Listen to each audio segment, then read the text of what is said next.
എടാ വാ വാ വാ എടാ ഒരു സാധനം കിട്ടിയിട്ടുണ്ട്, അടിപൊളി സാധനം. എടാ കൂട്ടുകാരെ, ഇന്നലെ ശക്തമായ മഴയും കാറ്റുമായിരുന്നു. അല്ല അടിപൊളി മാങ്ങാപ്പഴം രാവിലെ പറക്കിയിട്ടുണ്ട്. നമ്മുടെ മാങ്ങാപ്പഴം, നാടൻ മാങ്ങാപ്പഴം, അടിപൊളി മാങ്ങാപ്പഴം. ഒന്ന് കൂട്ടുകാരെ, വെള്ളത്തിട്ട് കഴുകിയാണ് ശക്തമായ മഴയിലുണ്ടല്ലോ ഇതിലെന്ത് മാങ്ങാപ്പഴം വേണമെന്നറിയോ? നാടൻ മാങ്ങാപ്പഴമാണ്. അവനെ കൊണ്ട് കഴുക. എന്റെ പൊന്ന് കൂട്ടുകാരെ, ഇന്ന് മാങ്ങാപ്പഴം പറക്കാൻ ഒത്തിരി പേര് മാവുചോട്ടിലുണ്ടായിരുന്നു. അതിനിടയ്ക്കൂടെ പള്ളി കഴിഞ്ഞ് വന്നപ്പോ ഈ മാങ്ങാപ്പഴം അപ്പൊ പള്ളി കഴിഞ്ഞ് വന്നപ്പോൾ ഈ മാങ്ങാപ്പഴം കണ്ട അതിനിടയ്ക്കൂടെ പോയി പിറക്കിയത്. അതുകൊണ്ട് എന്റെ പൊന്ന് കൂട്ടുകാരെ, അടിപൊളി മാങ്ങാപ്പഴം.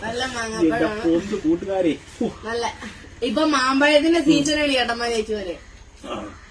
പുളിയുണ്ട് എന്തായാലും മാമ്പഴം അല്ല, ഇവനെ മാമ്പഴ പുളിശ്ശേരി വെക്കണം, മാമ്പഴ പുളിശ്ശേരി വെക്കണം. എല്ലാം പുളിയ പരുത്ത് നേരത്തെ കാറ്റിന് വീണ. അപ്പം മാങ്ങാപ്പഴമൊക്കെ ആണെങ്കിലും നിങ്ങൾ നഷ്ടപ്പെടുത്തി കൂടുതൽ കളയരുത്. നാടൻ മാങ്ങാപ്പഴമൊക്കെ എവിടെ കണ്ടാലും കഴിച്ചോണം, എവിടെ കണ്ടാലും കഴിച്ചോണം. ഇതുകൊണ്ട് ഒരു കുഞ്ഞു മാങ്ങയാണ്, നല്ല അടിപൊളിയാണ്. കഴിച്ചു.